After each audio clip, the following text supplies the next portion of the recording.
Back in school, we studied food chains. We learned that when a seed falls into the soil sustains the grass. The hare eats the grass. The wolf eats the hare. If there is no grass, there is no hare, and so on and so forth. If all sparrows are exterminated, the crops will be devoured by the locust, and millions of people will die of hunger. Yes.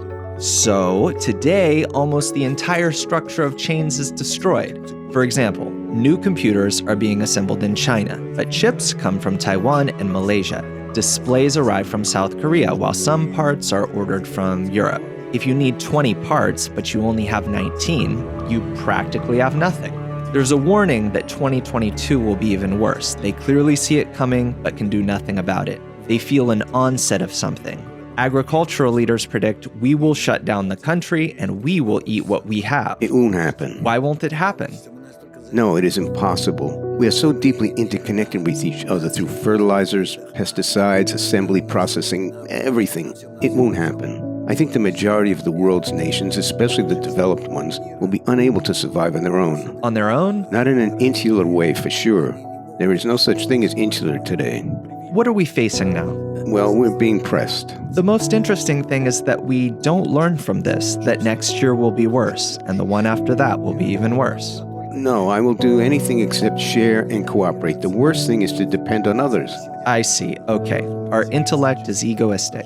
But even an egoistic mind seeks safety. Still, we feel the need for communication and cooperation.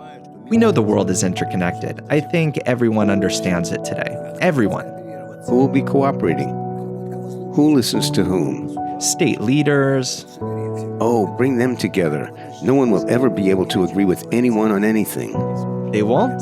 No.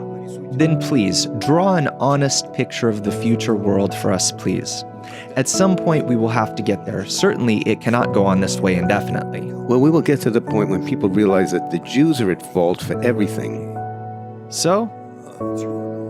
What do you mean, so? Why don't you like their conclusion? This is really so. We do not bring the world to the realization of evil and its correction. I can't keep silent about it, since this is the most painful and urgent problem. You cannot replace it with anything. What should we, the Jews, do for the world, for the end time?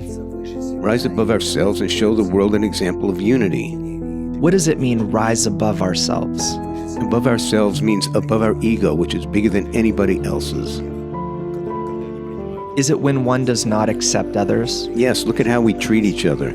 It's hard for us to be together even when we are faced with great fear and external pressure. You contradict yourself. You said we have to rise above ourselves, and at the same time, we cannot rise above ourselves. We cannot rise because the external pressure and hatred pressures us. We gather in one pack. No, we don't gather. No. Don't you see what's going on in Israel? Nothing can help us. I can't blame the government or local upbringing for that. By and large, you can blame the Creator for that. The Creator does his job. As to us, we must act against him. In other words, the Creator brings us against each other, cultivates our egoism more and more, but we have to act against him. That's right, but we're unable to. Sooner or later, as you say, the responsibility of our people is to show the world an example of unity. If we don't realize this, there won't be any sooner or later. It will go on and on. There is no set date. It won't happen.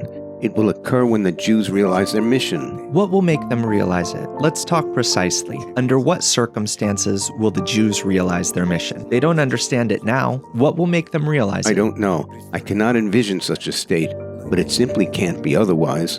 There are constant hindrances. Well, suffering is constantly growing. Perhaps the realization of some things, but not yet. No matter how much we write, no matter how much we talk about it. So one way or another, it will also come from above, but no one knows when, right? Not from above. Everything certainly comes from above, but our reaction has to come from below. Our normal reaction is still missing. I see. So your formula is simple. The Jews have to show an example of unity.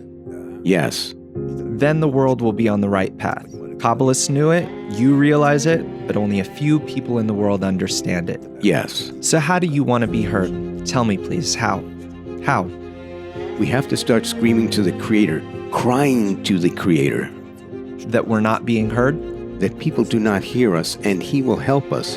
In other words, when we have a truly serious desire, See, even in Germany 80 years ago, they too stayed until the last moment and didn't feel any danger, nor do they feel it now, nor realize that so many things depend on it. This is a pretty complicated formula. I think it will come to the point when the world starts demanding. We have to disseminate more and more the knowledge of Kabbalah, the wisdom of correction of the world, so that the nations of the world demand from the Jews, and the Jews will address the Creator for the sake of the entirety of humanity.